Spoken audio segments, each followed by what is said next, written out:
Bismillahirrahmanirrahim. Assalamualaikum warahmatullahi wabarakatuh.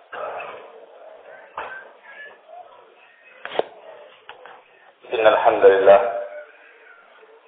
nahmaduhu wa nasta'inuhu wa nastaghfiruh wa na'udzu billahi min shururi anfusina wa min sayyiati a'malina. May yahdihillahu fala mudilla lahu wa may yudlil fala hadiya lahu. وأشهد أن لا إله إلا الله وحده لا شريك له وأشهد أن محمدا عبده ورسوله. يا أيها الذين آمنوا اتقوا الله حق تقاته ولا تموتن إلا وأنتم مسلمون. يا أيها الناس اتقوا ربكم الذي خلقكم من نفس واحدة وخلق منها زوجها وبث منهما رجالا كثيرا ونساء واتقوا الله الذي تساءلون به والأرحام إن الله كان عليكم رقيبا. يا أيها الذين آمنوا اتقوا الله وقولوا قولا سديدا يصلح لكم أعمالكم ويغفر لكم ذنوبكم ومن يطع الله ورسوله فقد فاز فوزا عظيما. أما بعد، فإن أصدق الحديث كتاب الله وخير الهدي هدي محمد صلى الله عليه وعلى آله وسلم وشر الأمور محدثاتها فإن كل محدثة بدعة وكل بدعة ضلالة وكل ضلالة في النار. أيها الناس، ونبينا عزكم الله. Alhamdulillah,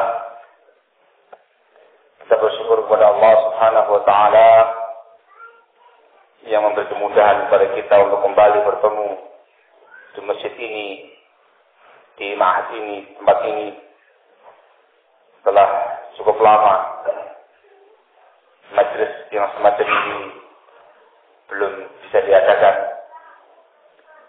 Alhamdulillah, pada kesempatan pagi hari ini Allah memberikan kemudahan kepada kita untuk bisa bertemu, melanjutkan kembali pembahasan kajian kita tentang ilmu agama Allah Subhanahu wa taala. Qanabina azakumullah. Di antara keindahan Islam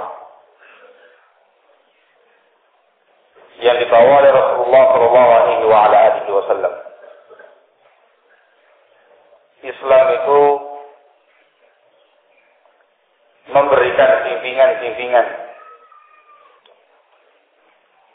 dari skup yang paling kecil hingga skup yang paling besar, dengan bimbingan yang tepat, dengan bimbingan yang benar secara menyeluruh, sesuatu yang tidak ada pada agama-agama lain. Islam memberikan bimbingan-bimbingan, ajaran-ajaran tersebut yang paling kecil, yaitu individu insan. Islam membawakan sekian banyak ajaran-ajaran, bimbingan-bimbingan, syariat yang itu semua berkaitan tentang kepribadian masing-masing orang. Islam juga memberikan bimbingan, memberikan ajaran tersebut yang lebih luas, yaitu pada rumah tangga seseorang, antara dia dengan pihak kedua yang paling dekat dengan dirinya, yaitu istrinya. Islam juga memberikan bimbingan, ajaran-ajaran, aturan-aturan tersebut yang lebih luas ketika dia sudah memiliki anak, dia, istrinya, anak-anaknya. Lebih luas lagi terkait dengan keluarganya dia dengan orang tuanya, orang tua dengan anak-anaknya, dia dengan famili-famili yang lain, antar famili. Lebih luas lagi, Islam juga memberikan bimbingan, ajaran-ajaran tersebut yang lebih luas. Tetangga kanan, tetangga kiri. Lebih luas lagi kaum muslimin secara umum, masyarakat secara umum,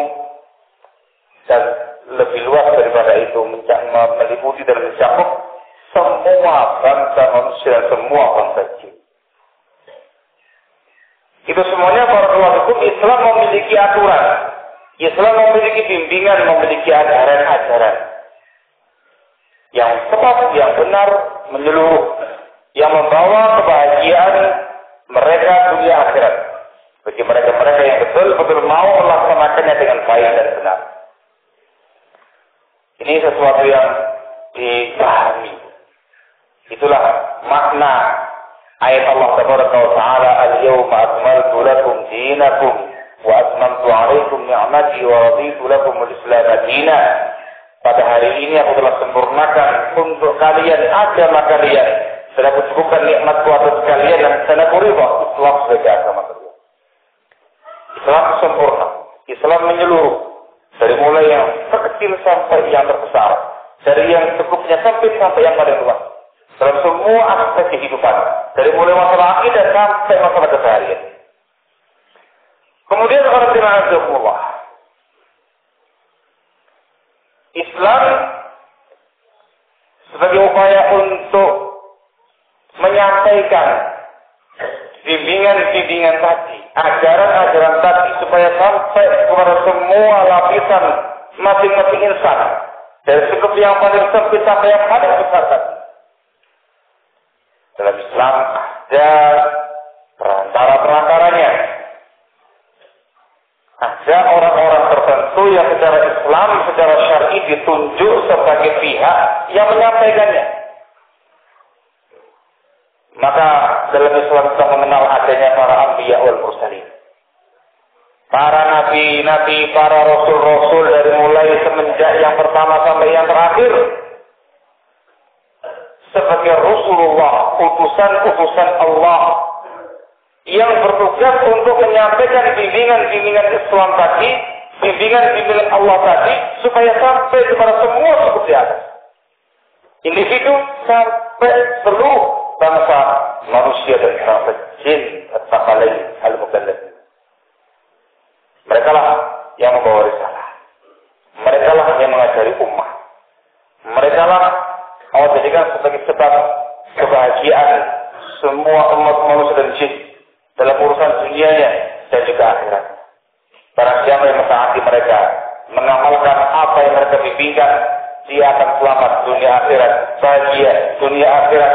Dan barang siapa yang berpaling dari mereka, yang menentang mereka, yang mengkufuri mereka, maka dia akan sengsara dunia dan akhirat.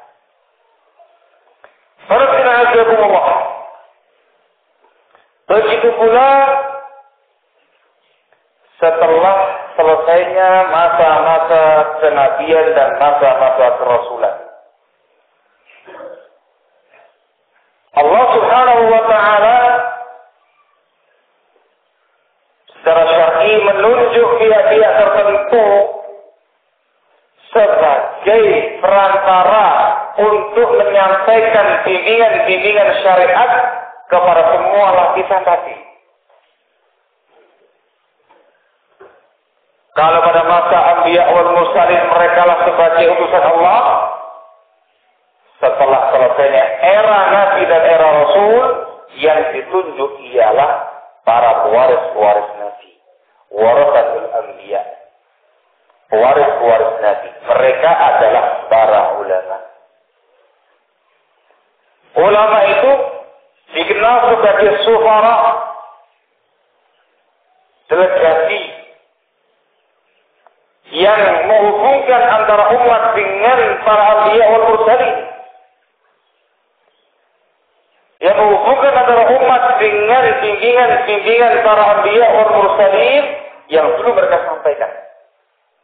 Ulama sebagai safirnya, sebagai dutanya yang menyampaikan kepada umat. Maka posisi ulama di tengah-tengah umat ini, pada kondisi tidak ada lagi Nabi dan Rasul di tengah-tengah mereka, posisi ulama itu sama dengan para anbiya. Mereka lah yang menyampaikan risalah Allah, yang menyampaikan agama Allah, yang menyampaikan bimbingan-bimbingan tadi kepada semua lapisan-lapisan masyarakat, individu, keluarga, famili, tetangga, muslimin secara umum, masyarakat secara luas, dan terkait dengan semua umat manusia dan jin. Barakallah. Maka sebagaimana kalau umat itu merujuk kepada para anbiya wal mursalin, kalau umat itu kembali kepada bimbingan anbiya wal mursalin, mereka akan berbahagia dunia akhirat. Begitu pula ketika umat ini merujuk kepada para ulama, terbimbing dengan bimbingan ilmu para ulama, mengikuti jejak langkahnya para ulama, maka akan tercapai pula hasil yang sama. Umat pun akan terbimbing dengan bimbingan yang benar, yang membawa kepada kebahagiaan dunia akhiratnya. Kalau umat manusia ditinggal oleh para anbiya wal mursalin, menjadi gelap, menjadi tersesat, tak terbimbing, nggak punya pegangan, kecuali orang-orang yang dirahmati oleh Allah Subhanahu wa taala, maka begitu pula umat ketika ditinggal oleh para ulamanya, ketika tidak ada ulama di tengah-tengah mereka, maka yang terjadi pun kondisi yang sama. Umat itu akan mengalami kegelapan dalam urusan dunia dan akhiratnya, akan mengalami berbagai macam penyimpangan-penyimpangan dalam urusan agamanya, tidak punya rujukan tempat mereka bertanya, tempat mereka curhat, tempat mereka meminta bimbingan dan arahan. Umat menjadi sebuah kondisi yang sangat mengerikan ketika tidak ada ulama di tengah-tengah mereka. Rasulullah Shallallahu Alaihi Wasallam menegaskan hal ini pada sebuah hadis yang menjadi pembahasan kita kali ini. Hadis nomor 11 dari kitab Al-Arba'in fi Madzhab Salaf. Pada hadis yang dikeluarkan oleh Al-Imam Al-Bukhari wa Muslim dari sahabat Abdullah bin Umar bin As radhiyallahu taala anhuma. Qala, beliau berkata, sami'tu Rasulullah sallallahu alaihi wa ala alihi wasallam yaqul, saya mendengar Rasulullah sallallahu alaihi wa ala alihi wasallam bersabda, Inna Allah la yaqbidul ilma intiza'an yantazi'uhu minal ibad. Sesungguhnya Allah subhanahu wa ta'ala tidaklah mencabut ilmu, dicabut dengan sekaligus dari hamba-hamba Allah.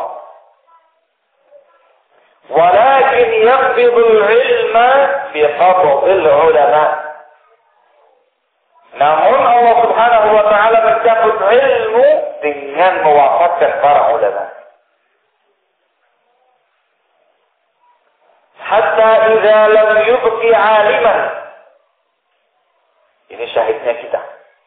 Hatta idza lam yubqi aliman, hingga ketika Allah subhanahu wa ta'ala tidak menyisakan satu alim pun di tengah-tengah umat ini. Ittakhadhan nasu ru'usan juhala, maka orang-orang masyarakat ini akan mengangkat tokoh-tokoh yang juhal, tokoh-tokoh yang jahil, yang bodoh tentang perkara agama ini. Fasu'ilu, mereka pun ditanya, fa'aftau bi ghairi ilmin, lalu mereka berfatwa dengan tanpa ilmu. Adallu wa adallu, mereka pun sesat dan menyesatkan. Rawahu Al-Bukhari wa Muslim, dikeluarkan oleh Al-Imam Al-Bukhari wa Imam Muslim. Cukup tegas barakallahu fikum dalam riwayat ini. Penggambaran yang disampaikan oleh Rasulullah sallallahu alaihi wasallam. Dia menggambarkan bahwasanya kondisi umat apabila ditinggal oleh ulama, kondisi umat bila tanpa ulama, yang ialah satu. Mereka akan dipimpin oleh orang-orang jahil. Dipimpin oleh orang-orang yang butuh tentang perkara agamanya. Yang buta tentang syariat. Dan hasil akhirnya ialah umat ini akan terjatuh pada kesesatan yang nyata. Dhalalatun fid dunya wa dhalalatun fil akhirah. Tetap dunia akhirat. Masyarakat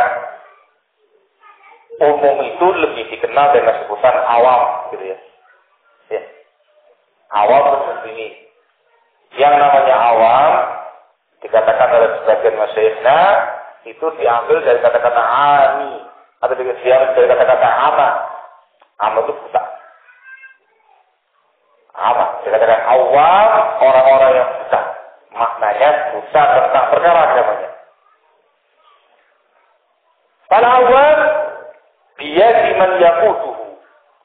Orang-orang awam itu tergantung orang yang nuntun dia. Fa'idha yaqutuhu 'aliyun mithluh. Wallahu a'lam.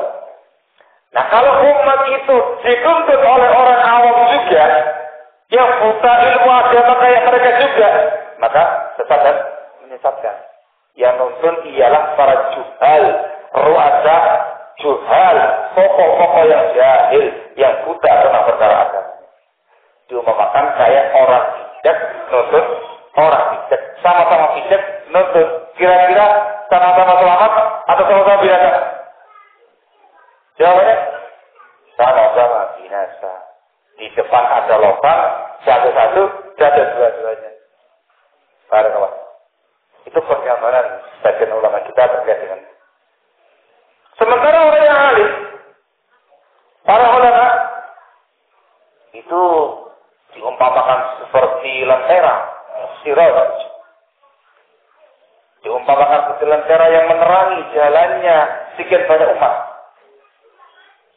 Maka ketika orang awam tadi yang buta-buta tentang perkara agama tadi itu dituntun oleh orang yang punya lentera, yang punya lampu, yang punya sinar, yang menyinari jalan yang ada, maka akan selamat. Karena yang nuntun melek, bukan orang bijak.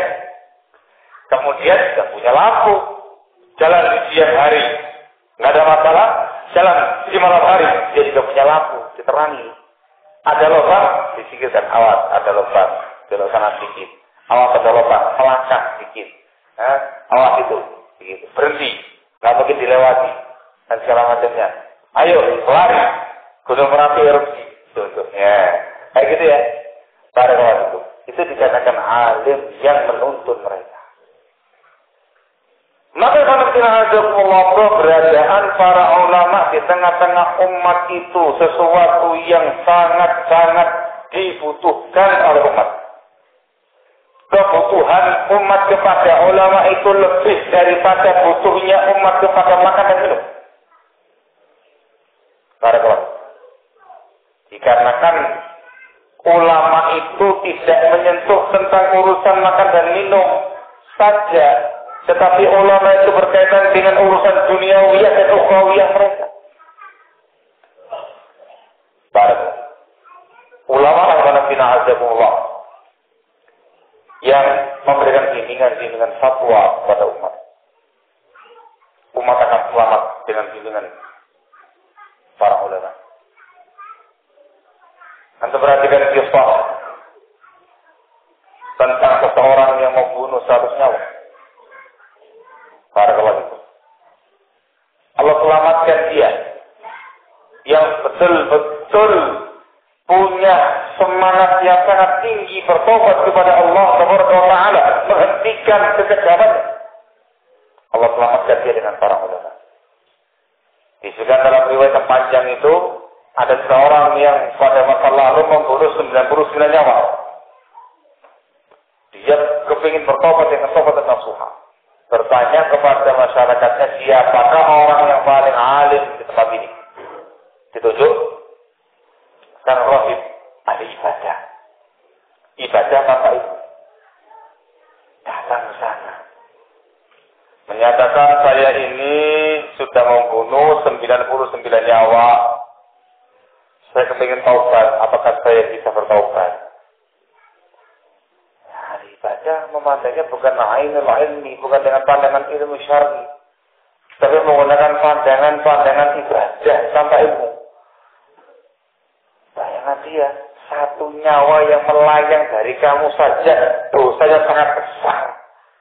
Nah ini 99 nyawa, tak terbayangkan betapa besarnya dosa kamu ini. Dengan jahilnya dia mengatakan, la taubat lak. Kamu itu nggak punya taubat, nggak mungkin diterima taubatnya oleh Allah. Ibaratnya orang lagi tancap gas, naik mobil, kencang, pengen taubat, disuruh ngerem, kira-kira terpelanting kepada Allah. Ini orang kepengen taubat dengan taubat dan nasuha, semangat berat sangat tinggi kepengen taubat, dihalang-halangi. Kira-kira? Ya, benar. Maka dia pun menggenapkan angka menjadi 100 nyawa dengan menghabisi ahli ibadah tersebut. Mati. Tapi semangat taubat semakin tinggi. Tanya lagi siapa yang paling alim di tempat ini. Maka dia ditunjukkan kepada seorang alim. Seorang yang alim yang berilmu dari umat tempat tersebut. Datang ke sana mengatakan, wahai Pak Alim, saya kasihnya ya, namanya bil makna pada kawan itu. Pada kawan itu. Kalau terlalu lafzi itu nanti kurang menarik. Kalau ada tambahan-tambahan suara segala macam itu menarik. Gitu ya. Allah dari itu. Pak Alim, saya ini sudah membunuh 100 nyawa. Saya kepingin taubat, apakah mungkin saya bisa bertaubat? Datangnya kepada alim. Datangnya kepada para ulama yang mengerti ilmu syariat. Memandangnya dengan pandangan syariat, dengan pandangan ilmu. Maka dia mengatakan, siapa yang menghalangi kamu dari taubat?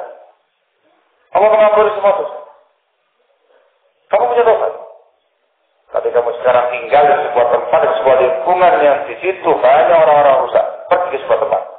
Tempat yang lain, di sana ada unasun, ya ta'abduna lillah, ada orang-orang yang beribadah kepada Allah. Di sana, kamu pergi ke sana gabung.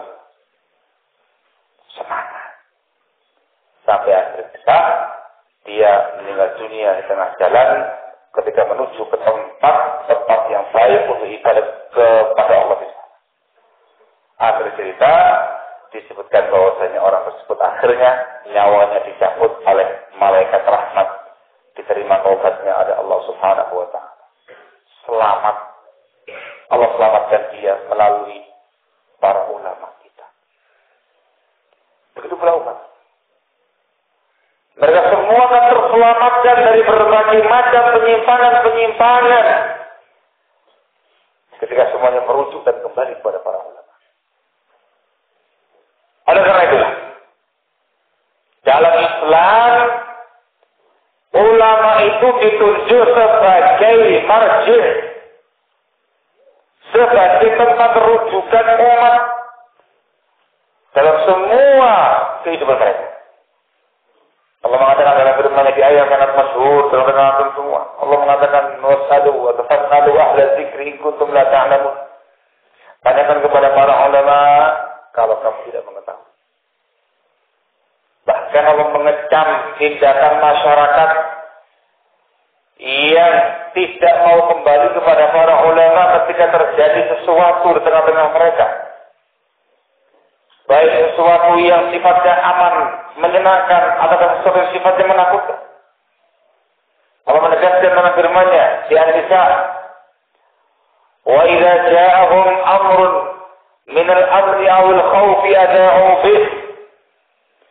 Dan ketika datang kepada mereka satu perkara yang menyenangkan, yang aman, atau yang menakutkan, ada'u bih, mereka langsung menyiarkannya.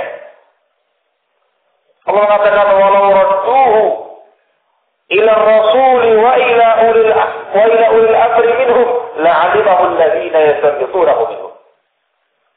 Kalau seandainya mereka kembalikan urusan tadi kepada Rasul dan kepada ulil amri, yakni ulama di antara mereka, niscaya akan bisa mengambil sifat hukum dari perkara tadi orang-orang yang punya ilmu di antara mereka.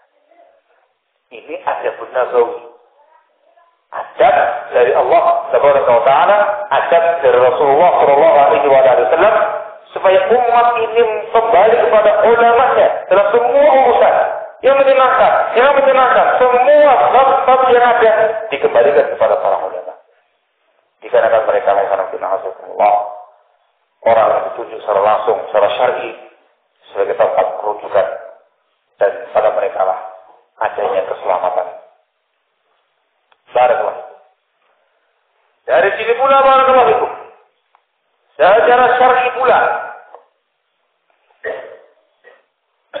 umat manusia ini diwajibkan untuk menunaikan dan memberikan hak-hak ulama. Umat ini berkewajiban untuk memberikan dan menunaikan hak-hak ulama. Dan Islam memberikan gambaran kepada umat kalau seandainya mereka tidak mau menunaikan hak-hak para ulama, dikasih gambaran kerusakan apa saja yang akan terjadi ketika mereka tidak memperhatikan ulama. Adapun terkait dengan haknya ulama,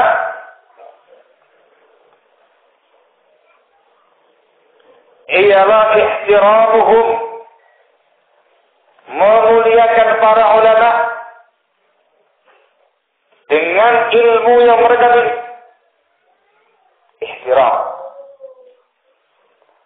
Rasulullah sallallahu alaihi wasallam menyatakan, "Laisa minna man lam yarham saghirana wa lam yujill kabirana." Wa fil akhir, "Wa lam ya'rif li'alimina haqqah." Bukan termasuk golongan kami seseorang yang tidak menyayangi, merahmati anak-anak kecil kami, yang tidak menghormati, memuliakan orang-orang tua di antara kami, dan seseorang yang tidak mengerti, tidak menunaikan hak ulama-ulama di kalangan kami. Dikatakan laisa minna, bukan termasuk golongan kami. Itu menunjukkan bahwa wujud adanya kewajiban umat untuk menghormati ulamanya, menunaikan hak-hak ulamanya. Juga kami yang itu menyayangi yang kecil, memuliakan, menghormati yang tua. Juga di antara hakul ulama, haknya ulama barakallahu fikum, ialah ittiba'uhum, mengikuti jalan yang mereka tempuh. Allah SWT mengatakan dengan firman-Nya, menjelaskan kepada kita tentang dakwah Nabi Ibrahim alaihissalam kepada ayahnya.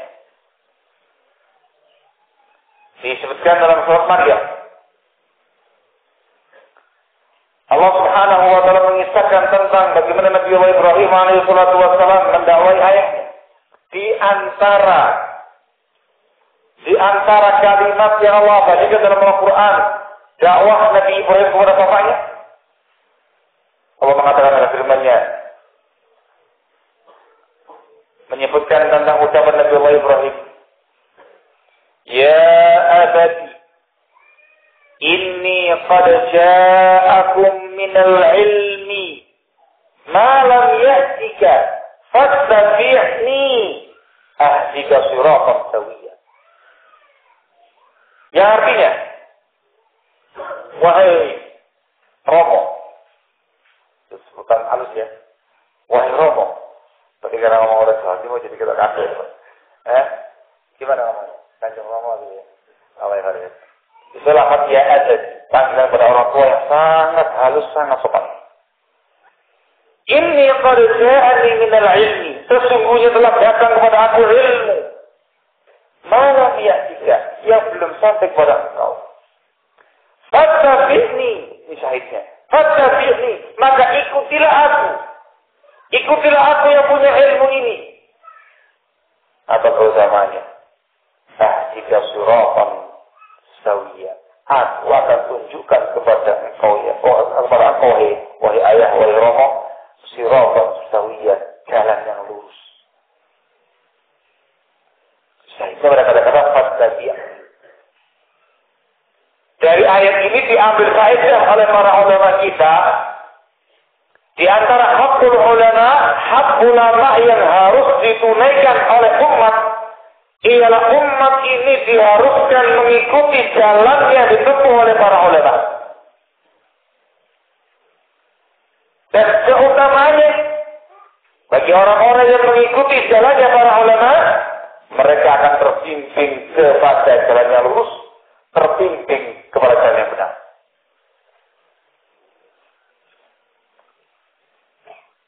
Disebutkan oleh Syekh Dr.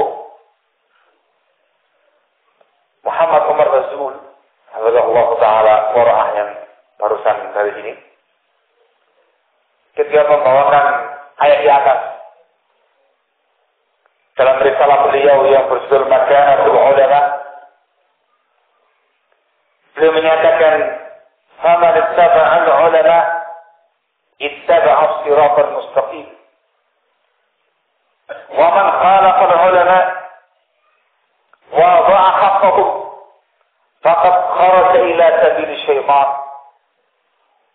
ففارق الصراط المستقيم الذي عليه الرسول صلى الله عليه وعلى آله وسلم وأصحابه." Ringkasnya, beliau mengatakan barang siapa yang mengikuti para ulama, maka berarti dia telah mengikuti siratal mustaqim, jalan lurus. Dan barang siapa yang menyelisih para ulama dan menyia-nyiakan haknya para ulama, berarti dia telah keluar menuju jalan setan. Maka berarti dia telah menyelisihi siratal mustaqim yang di atasnya ada Rasul dan para sahabatnya, para pengikut. Sehingga dua pilihan. Mengikuti ulama selamat, menyelisihi ulama binasa. Para pengikut. Ini merupakan hakul ulama. Ittiba'uhu, ikuti mereka. Juga di antara hakul ulama ialah ar-ruju'u ilaihim. Di antara haknya ulama ialah kembali kepada mereka, merujuk kepada mereka, seperti yang dibawakan di atas ayat. Merujuk kepada mereka pada perkara-perkara keumatan, urusan duniawi mereka, urusan keluarga mereka, urusan dagangan mereka, sampai urusan agama mereka. Semuanya kembali kepada para ulama. Bagaimana yang diterangkan pada beberapa ayat di atas. Barakallah. Ini beberapa selintir tentang masalah hak-hak ulama. Semua umat kalau kepingin dan mengharapkan kebahagiaan dunia akhirat harus menggunakan hak-hak ulama di atas. Berikut ini akan saya bawakan barakallah hukum dampak negatif ketika umat itu mengabaikan ulamanya, tidak menunaikan hak-hak ulama. Di antaranya, yang pertama, hululul zulli wal hawan 'ala al-ummah. Di antara dampak negatifnya, umat ini akan tertimpa kerendahan dan kehinaan. Umat ini akan ditimpa kerendahan dan kehinaan apabila tidak menunaikan haknya ulama. Camkan baik-baik sebuah hadis yang diriwayatkan oleh Imam Ahmad, Abu Dawud, dan juga yang lainnya, memiliki banyak jalan dan disahihkan oleh Asy-Syaikh Al-Albani rahimahullahu taala dalam silsilah sahihah. Dari sahabat Abdullah bin Umar radhiyallahu taala anhu dia mengatakan, aku pernah mendengar Rasulullah sallallahu alaihi wasallam bersabda, "Idza tabayatum bil 'inah wa akhadtum adnab al-baqar wa raditum biz-zar' wa taraktum al-jihad sallallahu alaikum dhullan la yanzi'uhu hatta tarji'u ila dinikum." Hadis ma'ruf, masyhur. Katanya Rasul, kalau kalian jual beli dengan sistem ainah, sistem riba. Ada yang mengatakan sistem ainah itu ialah dirhamun bidirhamaini bainahuma saw. Namanya. Pinjam 1 dirham, bayar 2 dirham, tapi di tengah-tengahnya diganti baju. Ada formalitas bajunya. Ada kemarin? Namanya kemarin?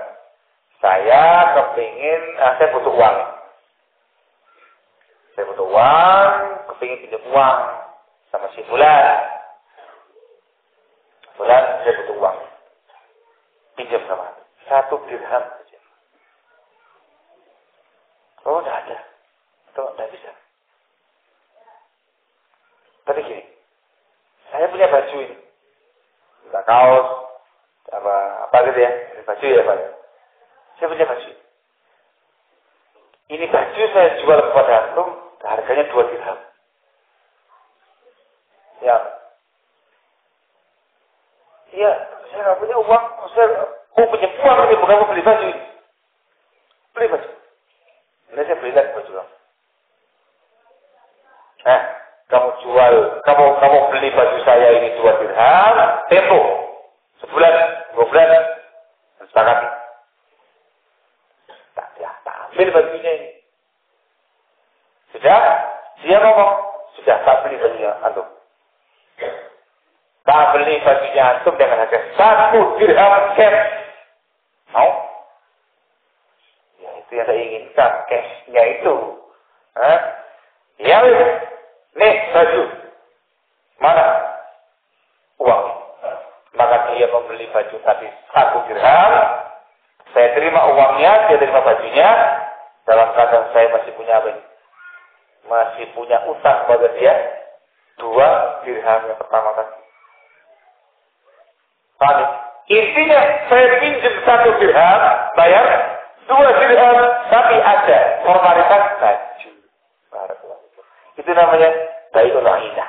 Sebagian mengatakan demikian. Intinya riba. Apabila kamu jual beli dengan sistem riba, gitu ya, mana secara umum. Dan kalian telah mengambil ekor-ekor sapi, artinya sudah sibuk dengan peternakan, entah itu sapi, entah itu kambing, entah itu onta, entah itu kuda, entah itu ayam, entah itu kelinci, atau apa. Warabitum bizzar', dan kamu ridha, suka dengan cocok tanam, entah itu kebun padi, entah itu pohon salak atau apa gitu ya, dan segala macamnya, yang ini suka dengan perkebunan. Wa tarakul jihad, dan kalian meninggalkan amalan jihad. Maknanya kalau kalian sudah sibuk dengan urusan dunia, entah itu peternakan atau cocok tanam, sudah terjadi pada sistem riba, dan kamu meninggalkan jihad. Katanya Rasulullah sallallahu alaihi wasallam, Allah pasti akan menimpakan kerendahan pada kalian. La yarji'uhu ankum, Allah tidak akan mencabutnya dari kalian hatta tarji'u ila dinikum, hingga kalian kembali kepada agama kalian. Ini hadis menerangkan kepada kita jalan menuju kepada kejayaan umat itu kembali kepada agama. Upaya untuk meraih izzatul Islam wal muslimin, sebenarnya sebagian pihak, ya, izzatul Islam wal muslimin itu harus kembali kepada agama. Saya mau tanya teman-teman, Apa mungkin yang namanya umat itu kembali kepada agama, mengerti agama tanpa ulama? Dia mengajarkan mereka. Jawabannya, tidak mungkin. Risalah Allah, agama Allah, ilmu agama itu ada yang membawa. Ada hamalatul ilmi, membawa ilmu. Mereka para ulama. Barakallahu fikum. Katanya Syekh Al-Jumur, hafizahullah ta'ala wa ra'ah, wala tariqa lin-nasi ila ar-ruju'i ila din illa bil ulama fa idza adha'u haqq al-ulama wa ma 'adu ya'rifunahum wa zahidu fihim wa taqabu ru'usan juhala kaifa yarji'una ila din. Tidak ada lagi jalan bagi umat manusia ini untuk kembali kepada agamanya kecuali dengan ulama. Bila mereka menyia-nyiakan haknya ulama, tidak mau tahu, tidak mau mengerti tentang ulamanya, bahkan menggembosi umat tentang ulamanya, bahkan mengambil tokoh-tokoh yang jahil, bagaimana mungkin umat ini bisa kembali kepada agamanya? Dan kesimpulannya, bagaimana mungkin umat ini akan terentaskan dari kehinaan yang menimpa mereka? Jawabannya tidak. Barakallahu. Maka kalau umat ini, barakallahu fikum, menyia-nyiakan ulamanya, tidak menunaikan haknya ulama, merendahkan para ulama, melecehkan para ulama, menjauhkan umat dari ulama, maka umat itu akan terjatuh kepada az-zullu wal hawan, kerendahan dan kehinaan dunia. Umat yang rendah, umat yang hina, tidak mampu melawan sertaan badai apapun, baik dari kalangan musuh-musuhnya atau dari kalangan pihak yang lain. Ini dampak negatif menyia-nyiakan ulama. Dampaknya bukan duniawi saja, ya. Duniawi, dini, ukhrawi. Di antara dampak negatif menyia-nyiakan haknya ulama ialah al-khuruj min sabilil mu'minin, al-khuruj an sabilil mu'minin. Umat itu berarti telah keluar dari jalurnya kaum mukminin. Artinya jalan yang ditempuh oleh kaum mukminin itu ialah mengikuti para ulama.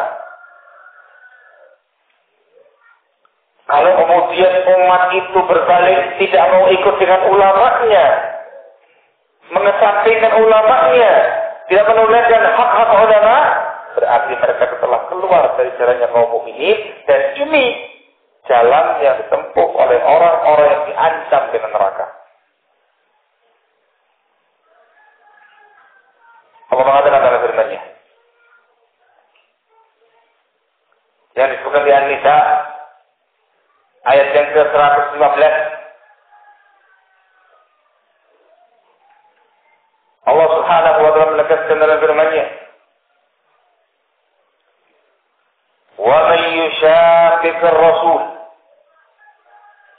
min ba'di ma tabayyana lahul huda wa yattabi' ghayra sabilil mu'minin nuwallihi ma tawalla wa nuslihi jahannam wa sa'at masira." Yang artinya barang siapa yang menentang Rasul,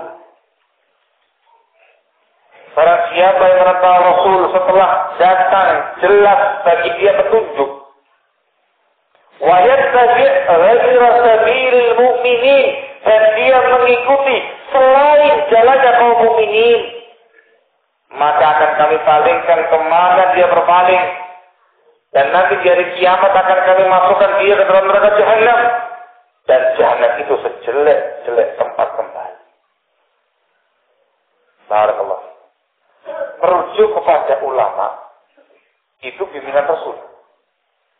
Menghormati ulama bimbingan Rasul. Mengikuti ulama Bimbingan Rasul. Barakallahu. Itu sesuai dengan Rasul. Kalau kemudian umat ini menyia-nyiakan hak ulamanya, berarti mereka menentang Rasul, menentang bimbingannya Rasul. Yang diancam dalam ayat ini, orang-orang yang demikian atau umat yang demikian menentang Rasul, mengikuti selain jalannya kaum ini, diancam dengan penyimpangan duniawiyah dan neraka jahanam di akhirat. Sehingga ancamannya dampak negatifnya itu sangat mengerikan. Bukan urusan materi duniawi, tapi terkait nanti di hari kiamat. Allahul musta'an wa la haula wa la quwwata illa billah. Juga di antara dampak negatif menyia-nyiakan hakul ulama ialah tasabbuh dengan ahli bid'ah. Tasabbuh dengan ahli bid'ah. Maksudnya bagaimana kok tasabbuh dengan ahli bid'ah? Kita semuanya tahu, tatkala kita mempelajari buku-buku akidah para ulama,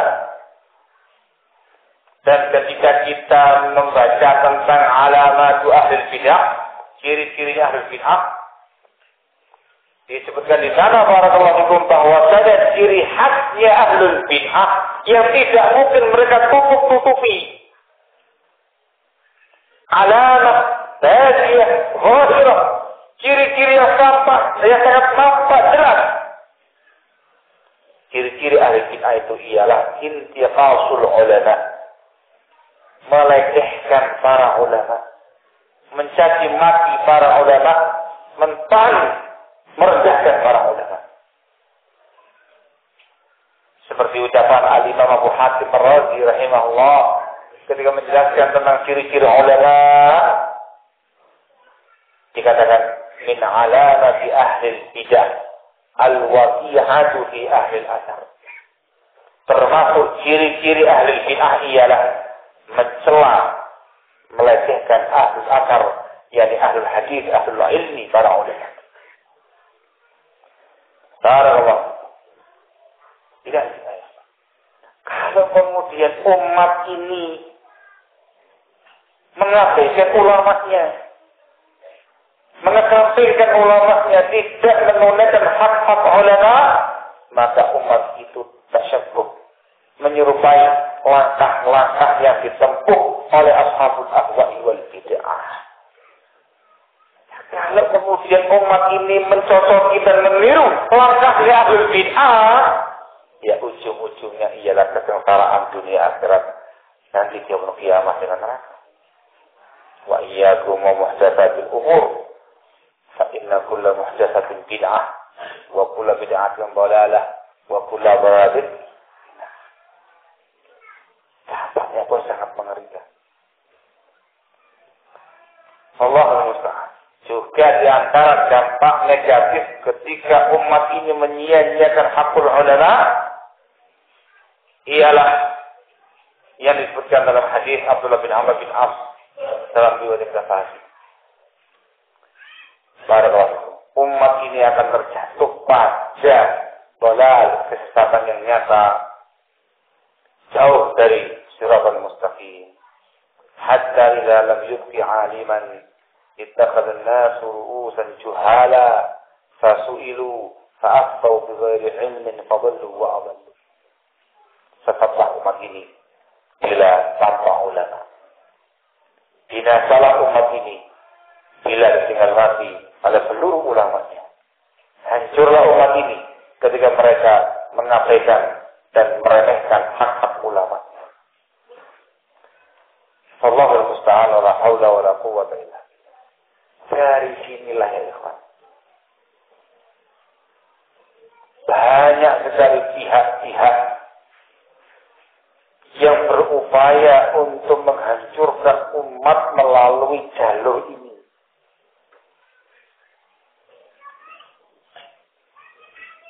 Baik pihak-pihak dari kalangan kufar atau pihak-pihak dari kalangan munafikin malah hidazan aja kok. Ada orang-orang yang kepingin merusak umat. Mereka merusak umat melalui jalur ini. Yaitu membuat semacam jurang pemisah antara umat dengan ulamanya. Dengan berbagai macam cara. Dengan berbagai macam cara.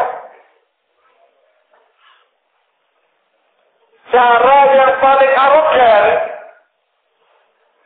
ialah dengan cara menikam kehormatan para ulama. Dengan cara menjatuhkan wibawa para ulama di hadapan umat. Dengan cara umat ini dibikin tidak percaya kepada ulamanya. Entah itu menjuluki ulama-ulama sebagai penjilat penguasa, entah menjuluki ulama sebagai orang-orang qaidun yang cuma duduk-duduk di rumahnya, paling pol di tembok maktabahnya dan mengerti wakil kondisi umat yang ada, atau menjuluki ulama dengan sebutan mutasyaddid, orang yang kaku, yang keras, ahli tahdzir, dikit-dikit tahdzir, dikit-dikit mengklaim bid'ah dan segala macamnya. Ada dengan berbagai macam tikaman yang lain. Itu tujuan intinya para kawan ialah umat ini supaya jangan percaya kepada ulamanya, jauh dari ulamanya,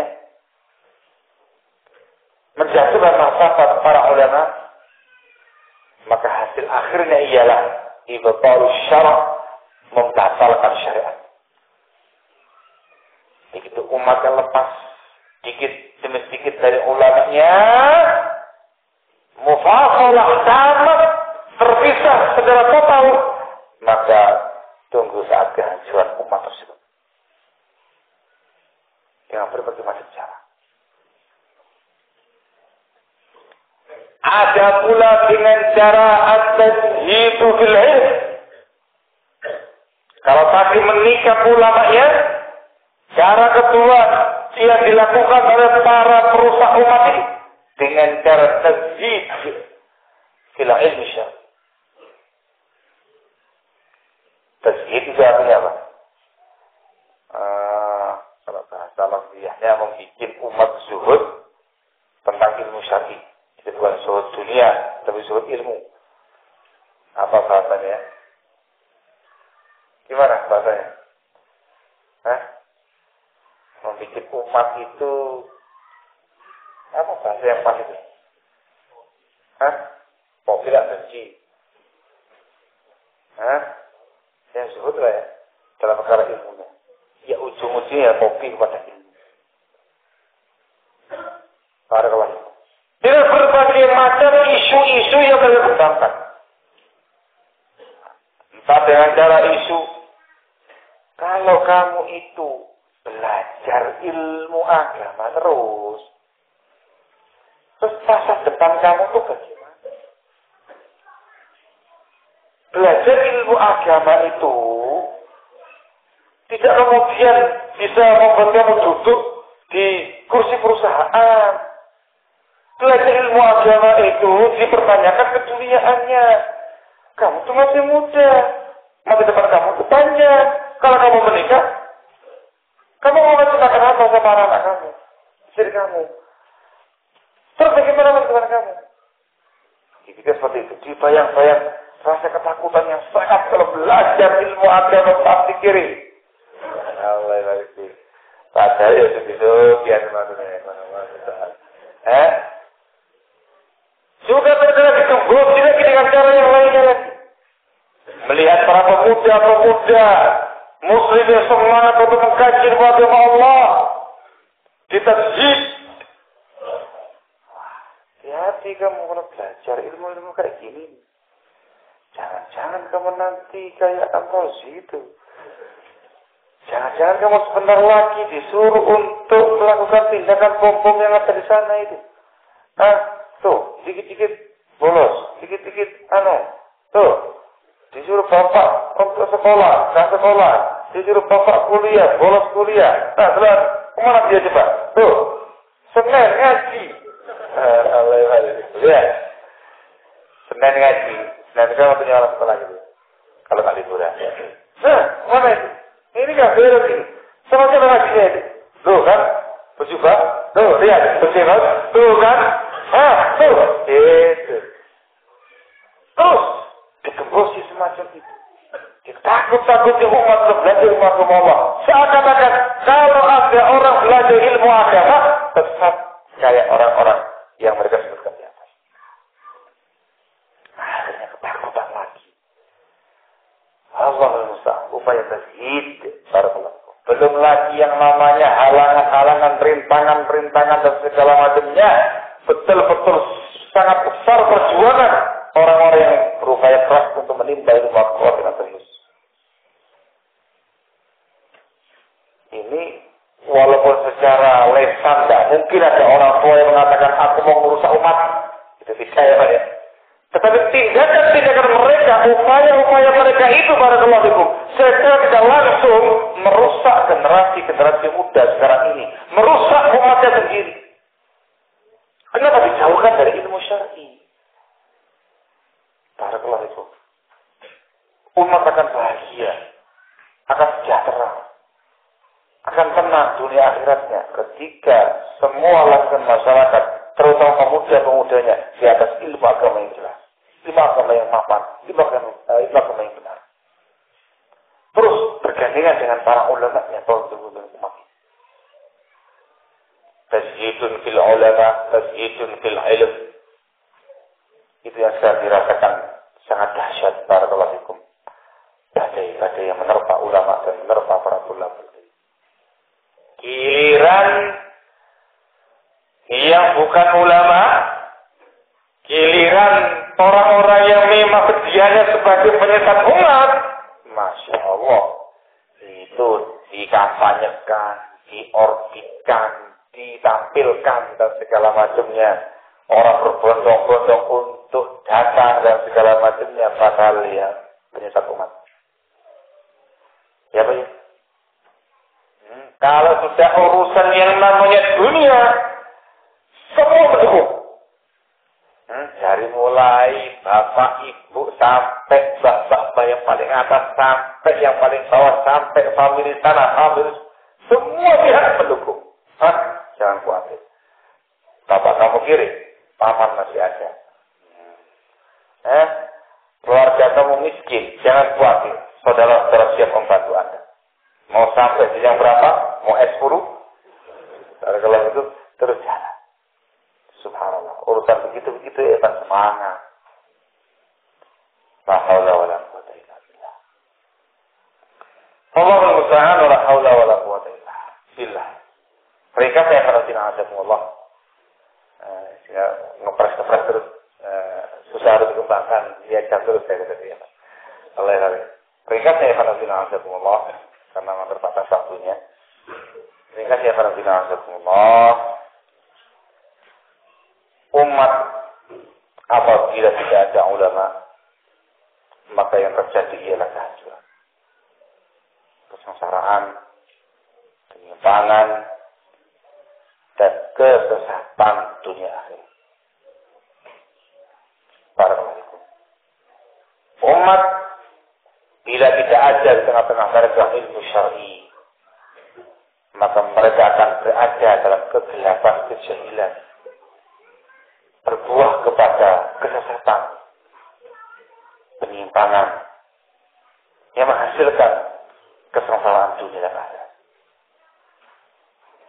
Umat apabila tidak ada ulama, tidak ada ilmu syar'i, maka pasti akan dikelilingi oleh orang-orang jahil yang membina mereka. Bila itu terjadi, maka pasti kepastian yang disebutkan dalam hadis di atas akan terjadi. Umat akan sesat dan pembimbing mereka yang jahil juga sesat dan menyesatkan. Umat apabila dipisahkan dari ulamanya akan mengalami kondisi yang sama. Umat sudah dipisahkan dari ilmu syar'i akan mengalami kondisi. Umat apabila jahil akan mengalami kondisi yang sama. Maka Allah yang bisa kita ambil i'tibar ibrah dalam pembahasan riwayat ini adalah al-ihtimam bil ilmi syar'i. Kita ini harus betul-betul perhatian serius di dalam menimba ilmu agama Allah Tabaraka wa Ta'ala. Selagi ilmu agama Allah itu masih ada di tengah-tengah kita. Ilmu itu ada dengan adanya para pembawanya, para pengusung. Ihtimam bil ilmi syar'i. Harus yakin ilmu inilah, dengan ilmu inilah Allah akan memberikan taufik hidayah pada kita, terbimbing pikirannya lurus. Dengan ilmu inilah akan membawa kita kepada kehidupan yang sejahtera, kehidupan yang berbahagia, dunia dan di akhirat. Juga pelajaran berikutnya barakallahu fikum ialah al-ihtimam wal ikhtinam biwujudil ulama. Memperhatikan dan mengambil kesempatan emas dengan adanya para ulama. Mumpung masih banyak para ulama di zaman sekarang ini. Kita harus mengambil kesempatan yang sebaik-baiknya dengan menimba ilmu dari mereka, membaca karya-karya mereka, mendengarkan ceramah-ceramah mereka, mendengarkan tausiah-tausiah mereka, tausihat, arahan-arahan mereka, meminta fatwa kepada mereka, melaporkan segala permasalahan kita kepada mereka untuk meminta solusinya, jalan keluarnya, arahannya, fatwa mereka yang terbaik untuk kita semua. Al-ihtimam wal ikhtimam bi wujudil ulama. Barakallahu fikum. Pelajarannya berikutnya ialah at-tahdzir min du'ati su' alladzina yunaffiruna an-nasa 'ala al-'ilm wal ulama. Kita harus berhati-hati dari para penyeru-penyeru, dai-dai yang jelek yang membuat umat lari dari ulamanya, yang membuat umat lari dari ilmu syar'i, dai-dai yang membuat terpisahnya ulama dengan umat, dai-dai yang melecehkan para ulama, dai-dai yang menggembosi umat terkait dengan belajar. Mereka telah merusak umat. At-tahdzir min du'ati su'. Barakallahu. Pelajaran yang lainnya lagi yang kita ambil barakallahu fikum ialah disebutkan dalam hadis ini tentang bahayanya al-fatwa bighairi ilmi. Bahayanya fatwa dengan tanpa ilmu. Fasu'ilu fa'aftau bighairi ilmi. Maka ditanya dan berfatwa dengan tanpa ilmu, fadallu wa'adallu. Akhirnya mereka pun sesat dan menyesatkan. Bahayanya fatwa dengan tanpa ilmu. Berbahayanya bicara dengan tanpa ilmu. Maka karena ini harus kita waspadai. Yang namanya fatwa itu hakul ulama. Hak ulama, kewajiban para ulama. Bukan bidangnya masing-masing pihak untuk berfatwa. Bukan bidang kita, individu muslim talibul ilmi ini untuk berfatwa. Semua serahkan kepada para ulama. Dan harus waspada jangan sampai kita berbicara tentang perkara agama dengan tanpa ilmu. Takkan lebih ilmu. Kalau kita bicara dengan ilmu. Wa'amal bi'ilm. Kalau kita beramal dengan ilmu. Kalau kita bersikap dengan ilmu. Semuanya harus dengan ilmu. Ilmu sebelum berakidah. Ilmu sebelum beribadah. Ilmu sebelum berakhlak. Ilmu sebelum bermuamalah. Ada yang lain yang kita ambil dari sini barakallahu fikum. Ialah disinggung oleh muallif rahimahullah, pentingnya ahamiyatul ilmi fi dakwah. Pentingnya yang namanya ilmu syar'i di dalam kancah dakwah ilallah. Barakallahu. Maknanya seseorang yang mulai terjun dalam dunia dakwah bersama-sama dengan para ulama menyatakan dakwah, mengajarkan ilmu kepada umat. Orang-orang yang terjun dalam dunia dakwah ini mereka harus betul-betul membekali dirinya dengan ilmu syar'i supaya dia bisa membekali umat dengan ilmu syar'i pula. Dakwah yang dibangun di atas ilmu yang kokoh yang matang, maka dia akan lebih banyak memberikan kemaslahatan daripada kerusakan. Sebaliknya barakallahu fikum, ad-da'wah bila ilm, dakwah ila Allah dengan tanpa ilmu syar'i, yufsid aktsar mimma yuslih, akan lebih banyak merusak daripada memperbaiki umat. Maka penantian adakumullah harus semarakkan dakwah ila Allah oleh para pengampu dakwah yang memiliki bekal ilmu yang cukup. Juga harus berhati-hati dari bermunculannya berbagai macam dai-dai yang instan, dai-dai yang tahu-tahu muncul di tengah-tengah umat dengan tabligh yang bisa merusakkan kondisi umat lebih banyak daripada kemaslahatan yang mereka capai. Dan masih banyak lagi barakallahu fikum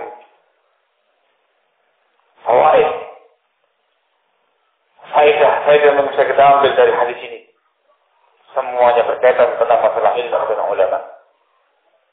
Dan sebagiannya telah kita singgung dalam pembahasan yang sebelum-sebelumnya dan pembahasan hadis-hadis yang sebelum-sebelumnya. Saya kira untuk pemaparan pertemuan kita pada pagi hari ini cukup. Ada waktu sampai zuhur. Jam berapa zuhur? Jam 12 kurang 10. Ada waktu 20 menit.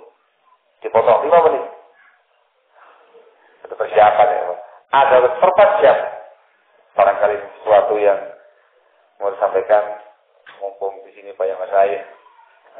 Jadi kalau nggak bisa larinya ke masalah yang lain ya.